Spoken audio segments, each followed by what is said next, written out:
Welcome, in front of me is a Huawei P40 Pro Plus, and today I'll show you how to put the device into Fastboot mode. Now before we begin, we will need the Type-C cable that comes with the device, and you want to plug it into your computer and have it ready on the side as I do. And from there, hold the power key on your device, select power off once it's visible,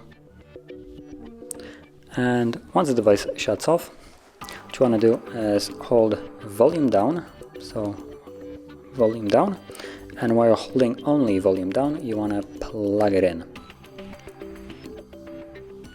Now keep holding volume down till you see the Fastboot mode on the screen, as it is visible right now. So as you can see, that is how you would access this mode. Now it is not advised to unplug the device as I just did, but I'm not planning to install anything on it, so it doesn't really matter. And as you can see, there it is, Fastboot mode and resource mode, and that is how you would access it. And to leave this mode, I can see it right here, hold volume down and power key. So let's hold both of those keys to leave the mode. Power, volume down.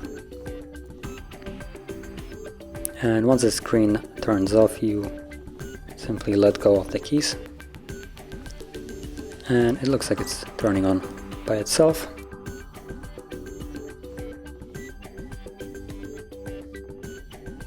And as you can see, we're now back in Android. So if you found this video helpful, don't forget to hit like, subscribe, and thanks for watching.